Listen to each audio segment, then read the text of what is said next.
네, 여러분. 오늘은 25강 문서 작성 실무 두 번째 시간을 갖도록 하겠습니다. 저번 문서 작성 실무 1에서는 우리가 문서 작성을 하는 데 있어서의 어떤 특성들, 어떻게 해야 문서 작성이 보다 효과적으로 전달될 수 있을 것인가에 대한 중점을 두었다면, 오늘 이 시간에는 문서 작성의 실무에 있어서 작성하는 방법에 대한 내용을 함께 살펴보는 시간을 갖도록 하겠습니다. 우리가 문서 작성하는 거에 있어서 병원 상담실장이 주요 업무에 있어 가장 많이 사용되고 있는 것이 바로 이 상황보고 문서 그리고 회의보고 문서, 이렇게 두 가지로 압축을 좀 해서 말씀드릴 수 있겠는데요. 그에 대한 내용을 자세히 함께 살펴보도록 하겠습니다. 자, 먼저 상황보고 문서 작성법인데요. 이 상황보고 문서라고 하는 것은 우리가 여러 가지의 어떤 상담을 하면서 내용적인 부분이 어떤 상황 파악들이 있을 수 있잖아요. 그러한 내용들을 보다 면밀하게 파악하기 위해서 이 환자의 특이한 배경을 정확하게 제공하기 위한 어떤 요점 위주의 작성이 된 문서이다라고 보시면 됩니다. 그래서 이 문서를 작성할 때는 가능한 한 육하 원칙에 의거해서 작성하는 것이 중요하고, 맨 처음 문단에 가장 중요한 내용이 들어가도록 문서를 작성하는 것이 중요한데요. 우리가 여러 가지가 있을 수 있죠. 뭐 진료과에 따라서 여러 가지가 있을 수 있는데, 뭐 기본적으로 공통적으로 보면 뭐 시술이나 또는 수술 후에 우리가 뭐 처방전에 있어서 뭐 항생제 처방이 있을 수 있는데, 환자가 현재의 상태, 뭐 복용하는 어떤 약이 있을 수 있고, 아니면 환자의 상태가 뭐 임신의 가능성이 있다거나, 아니면 뭐 임신 중이거나 임신 초기거나 뭐 이런 경우들이 있을 수 있죠. 그렇게 되면 우리가 진료 또는 처치할 때 어떤 부분을 주의해야 하고, 또는 이것이 가능한 것인가, 진료가 가능할 것인가, 우리 병원에서 지금 진료가 가능할 것인가, 가능하다면 어떻게 진행이 될 수 있을 것인가, 이런 부분들을 보다 면밀하게 파악하기 위해서 이 환자와 상담한 내용들을 보다 이제 요점 위주로 좀 작성해서 상황 보고 문서를 만드셔야 된다는 거죠. 뭐 두 가지를 예를 들어서 한번 보여드릴 텐데, 뭐 예를 들면 코 수술을 하시러 오시는 분이 계신다 칠게요. 뭐 피부 성형외과인 경우에. 그런데 이 환자분께서 일전에 이 코에 그 비염 수술을 하셨다고 칠게요. 자, 그럼 비염 수술을 하신 분은 기존에 코의 어떤 그 상황에 따라서 수술을 하신 경험이 있기 때문에, 그러면 이 코 수술 이후에 우리가 코를 어떻게 보면 심미적인 코를 높이는 수술을 한다고 했을 때 문제가 발생하지 않을 것이냐, 후유증이 없을 것이냐, 이런 부분들을 우리가 의료진이 아닌 이상 제 마음대로 된다 안 된다를 정확하게 판단하기는 어렵다는 거죠. 그래서 우리가 이런 육하 원칙에 의거해서 작성을 할 경우에 어떤 한 그 환자를 지칭해서 누가 뭐 땡땡 고객님, 땡땡 환자가 뭐 언제 뭐한 10여 년 정도 수술하신 적이 있다. 그쵸? 뭐 그러면 뭐 어디서 수술을 받았느냐, 뭐 어떤 병원이 될 수 있고, 어떤 뭐 무슨 이비인후과가 될 수 있고, 뭐 어느 곳에 소재지에 있는 그런 곳이다. 그래서 어떤 치료를 받았느냐, 어떤 수술을 받았느냐, 비염 수술을 받아서 뭐 안쪽에 있는 뭐 어떤 것을 뭐 떼어냈다, 뭐 제거를 했다, 뭐 이런 어떤 내용들이 들어가겠죠. 그럼 어떻게 하느냐, 뭐 뭐 몇 시간 동안 시술되는 어떤 수술이 아니라 뭐 한 30분 정도의 시술이었다. 그 이후에는 후유증이나 이런 게 없었다. 큰 문제가 없었다. 그래서 본인이 이제 심미적으로 이제 코를 높여서 조금 더 아름다움을 표현하기 위해서 난 수술을 좀 하고 싶은데 이게 가능한가? 그럼 왜 수술을 하러 왔느냐? 내가 숨을 쉬기가 어려워서다. 아니다. 나는 좀 더 이쁜 모습을 보여주고 싶어서다. 여러 가지가 있을 수 있죠. 그러니까 이러한 내용들을 요점화된 어떤 육하 원칙에 의거해서 작성하는 것이 필요하고요. 뭐 또 하나의 예를 들면 정형외과 같은 경우에는 우리가 물리치료라던가 뭐 도수치료, 뭐 아니면 뭐 우리가 그 무슨 초음파 치료, 여러 가지가 있을 수 있죠. 그런데 이런 어떤 치료에 있어서 우리가 어떤 근육에 문제가 있다든지 아니면 어떤 강한 외력이 발생했을 경우에 문제가 생길 수 있는 어떤 환자들 같은 경우에는 그런 부분을 미리 확인을 하고 확인된 내용으로 또 육하원칙이 좀 의거한 어떤 문서들이 작성이 될 필요가 있다는 거죠. 그래서 이러한 내용들을 우리가 좀 더 파악하고 확인을 해줘야 된다. 임신한 사실을 모르는 경우들이 있어요. 예를 들면 저 임신 가능성 없으신가요? 확인을 했는데 없어요. 저 임신 아니에요 라고 했어요. 그런데 그래서 좀 무리가 가는 어떤 도수 치료라든가 물리 치료를 했는데 뭐 유산이 됐다. 이런 경우에는 누구의 문제있냐라는 거죠. 그래서 이런 부분들을 반드시 정확하게 파악하는 것. 또한 이런 문제가 발생했을 때 이러한 문제가 발생했습니다에 대한 어떤 상황 보고 이런 내용들이 상황 보고 문서가 되겠다라는 그런 어떤 특징적인 내용을 먼저 설명드립니다. 그래서 우리가 상황 보고 문서를 작성하는 방법은 어떻게 하면 될 것이냐? 자, 작성법으로는요. 먼저 제목은요. 동작성 의미를 갖는 어휘 또는 어떤 실행, 뭐 이렇게 한다, 이렇게 하는 것, 뭐 이러한 건 이런 식으로 표현하는 것이 좋습니다. 그래서 여러 가지가 있을 수 있는데 뭐 예를 들면 뭐 비염 수술 후 코 높이는 수술에 따른 어떤 가능성 여부 확인, 뭐 문서, 뭐 아니면 고객 상담 문서, 뭐 이런 식으로 해서 제목을 좀 정확하게 타이틀을 넣어주고요. 그 다음에 이제 개요에 대한 부분. 우리가 이제 개요라고 하는 것은 우리가 앞서 우리가 문서 작성 실무 원 시간에 개요에 대한 부분, 원페이퍼라고 했던 거 기억나시죠? 어떤 개요에 있어서 서술식으로, 수필식으로, 이런 내용이 되면 안 되고 정확하게 요점 정리가 돼야 되는데 그 내용을 보통 박스 처리를 한다. 이 박스 처리라고 하는 게 뭐냐면 칸이에요, 칸. 예를 들어서 우리가 구분, 뭐 항목, 뭐 내용, 뭐 비고 이런 식으로 해서 어떤 박스를 두고 나눠 놓죠. 그래서 뭐 예를 들면 누가, 언제, 어디서, 뭐 쭉쭉쭉, 뭐 예를 들면 이런 식으로 어떤 박스 처리를 해서 필요한 내용을 어느 정도 개요화 작업해서 간단한 박스 처리를 해주는 것이 필요하다. 그리고 이제 보고 배경 같은 경우에 이제 두세 줄로 이제 요약을 해서 첨부되는 내용을 함께 뭐 왜 이렇게 됐는지 어떠한 사유로 보고를 작성함 이런 식으로 되겠죠. 그래서 어떤 뭐 의료적인 부분에 있어서 의료진의 소견이 필요함 그리고 수술 진행 여부에 대한 판단을 검토 요청함 이런 식으로 어떤 보고 배경에 대한 부분들이 좀 필요하겠죠. 그리고 이제 사실적인 기술이 이제 두 번째 들어갑니다. 자, 상담의 쟁점 사항을 논점 위주로 정리하는 거죠. 그래서 상담 시에 발생했던 어떤 내용들에서 어떤 점이 쟁점 사항인지, 뭐 수술 이력이 있는데 그거에 있어서 문제가 발생하지 않을 것인지, 그러면 뭐 CT나 MRI를 찍어야 하는 것인지, 뭐 혹은 찍은 사진을 가지고 오라고 해야 하는 것인지, 이런 사항들을 좀 논점 위주로 정리를 좀 해주실 필요가 있고요. 그 다음 세 번째는 이제 부연 설명입니다. 부연 설명. 그래서 병원장의 어떤 관점에서 검토해서 재정리해 주는 것. 그래서 병원장이 보기에 본인이 퀘스천을 가지고 검토를 하는 것이 아니라 이러이러한 부분에서 이렇게 판단이 되니 혹시 병원장님께서 어떤 부분으로 하시는 게 더 좋을 것인가, 제 생각에 이러이러한데 이거에 대한 좀 정확한 명확한 답을 좀 내려주십시오. 이런 식으로 어떤 재정리가 좀 필요하다라는 거죠. 그리고 향후 계획, 마지막 향후 계획은 이제 문제 해결의 방안에 대한 어떤 판단이라던가 병원장에게 어떤 처리 또는 진행 방향에 대한 부분을 이제 제안해서 이렇게 하게 되면 이렇게 될 것이고 이렇게 하게 진행을 하겠습니다. 이런 식으로 향후 계획에 대한 부분들이 필요하다. 그래서 상황 보고 문서는 기본적으로 개요, 사실, 그리고 부연 설명, 그리고 향후 계획 이렇게 네 가지의 큰 틀을 가지고 작성하는 것이 좋다. 그리고 중요하다. 이런 부분으로 말씀드리겠습니다. 자, 그러면 이제 두 번째는 바로 회의 보고 문서예요. 우리가 사실 회의 보고는요, 굉장히 많이 사용하고 또 많이 작성을 하게 됩니다. 왜냐하면 회의라고 하는 것이 단 한 1회만 진행되는 것이 아니죠.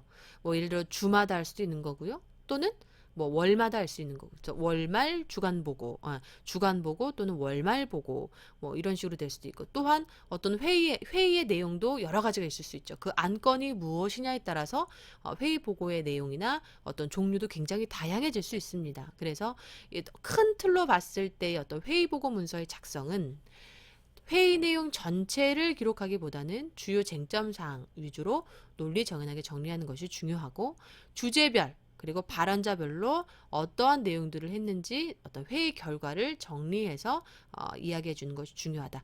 뭐 어떤 누가 언제 어떻게 얘기를 했다 이걸 다 작성하시는 것이 중요한 게 아니라 뭐 아주 특정적으로 주요 쟁점에 있어서 우리가 어떤 주제에 맞는 주제에 있어서 그 내용에 필요한 사항들을 했을 경우 A 발언자는 이렇게, B는 이렇게, C는 이렇게 했는데 이렇게 돼야 되는 거죠. 그래서 이런 부분들 그리고 이제 병원 상담실장의 어떤 주관이 들어가지 않도록 왜냐하면 어떤 보고 문서라든지 뭐든 다 객관성이 필요합니다. 그래서 제3자적인 입장에서 객관적이고 공평하게 정리가 돼야 된다. 그래서 제 생각에는 이런 게 들어가면 안 된다는 거죠. 그래서 A안, B안, C안이 나왔다. 그래서 이렇게 된 경우에는 이러이러한 문제점이 발생할 수 있고 뭐 B라고 했을 경우 이러이러한 부분이 개선될 수 있고 뭐 이런 경우들에 있어서 객관적이고 공평한 어떤 데이터들도 같이 첨부가 돼서 회의 보고에 대한 부분을 좀 더 정확하고 면밀하게 검토해 주실 필요가 있다는 거죠. 그래서 이제 이 작성법에는 총 세 가지로 이렇게 나누었는데요.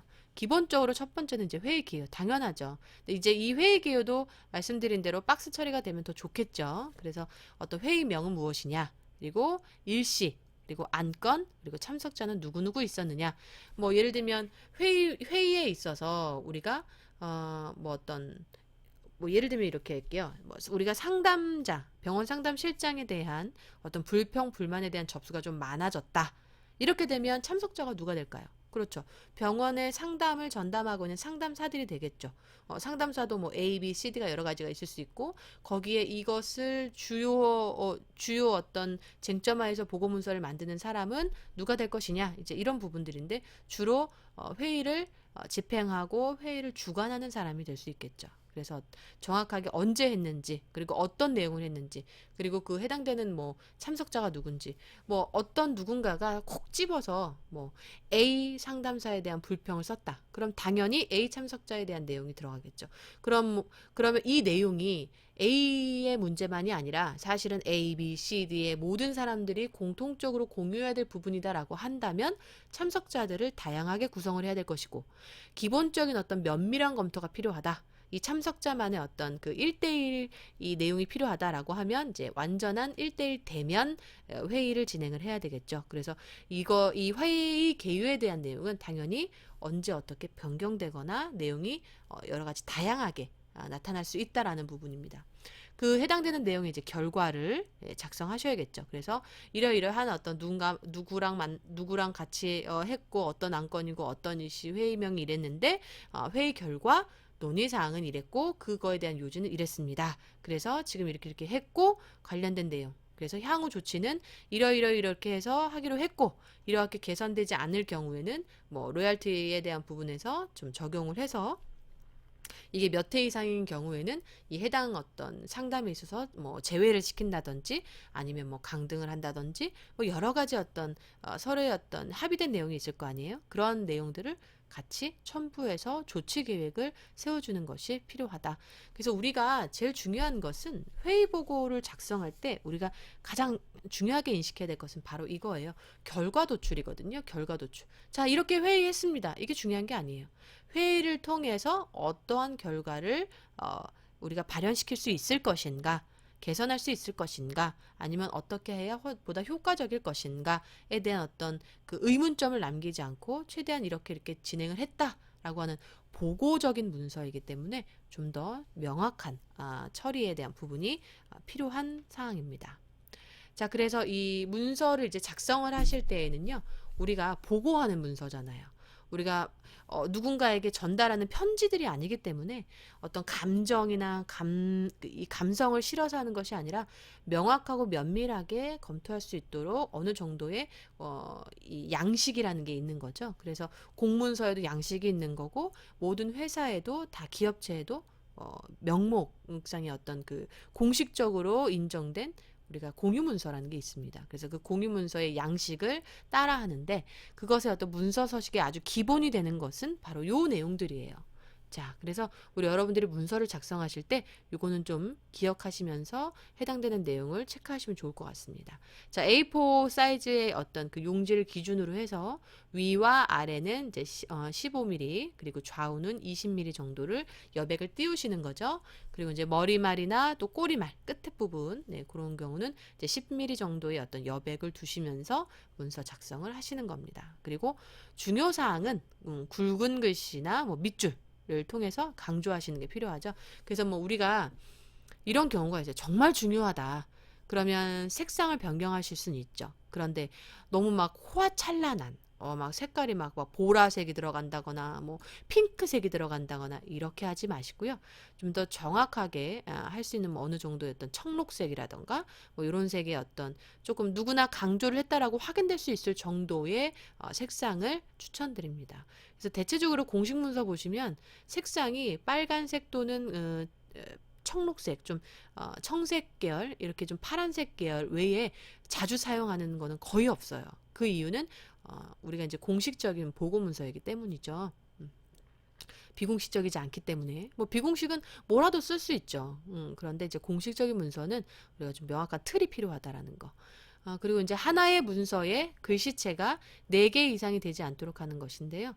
이게 이제 대부분의 많은 분들이요, 강조하고 싶다고 해서, 뭐, 맨 첫머리는 뭐, 제목에는 뭐, 무슨 뭐, 헤드라인 글씨를 쓰시고, 폰트를 쓰고, 뭐, 아래에 이제 밑에 부분은 뭐, 맑은 고딕으로 쓰고, 뭐, 나눔 고딕으로 쓰고, 밑에 부분에 어떤 뭐, 도출, 뭐, 뭐, 향후 계획, 뭐, 이런 부분은 이제 빨간색으로 뭐 이렇게 쓰시고, 이렇게 막 사용하시는 분들이 많아요. 그런데 하나의 문서에는 글씨체가 4개 이상이 되지 않는 것은 굉장히 중요합니다. 왜냐하면 통일성이 없는 것도 없지만 굉장히 뭐 복잡해 보이고 주관이 없어요. 그래서 4개 이상이 되지 않는 게 중요해요. 그리고 이제 장평은 97에서 100% 정도, 줄간격은 160 정도를 유지하시는 게 중요하다라는 겁니다. 자, 문서를 이제 우리가 어떻게 써야 되느냐? 라는 어떤 작성법을 알았다면 이제 실제로 이 작성을 해보셔야겠죠. 그래서 우리가 계획서라던가 아니면 기획서 같은 뭔가 품위를 올린다거나 이러이러했던 부분이 필요할 것 같습니다. 우리는 이렇게 계획하겠습니다. 이런 어떤 문서들에는 배경과 그리고 추진 경과 등이 들어갈 필요가 있습니다. 그래서 왜 이게 필요합니까? 뭐 예를 들면 아까 초반에 말씀드렸듯이 우리가 어떤 유니폼을 맞춰야 됩니다.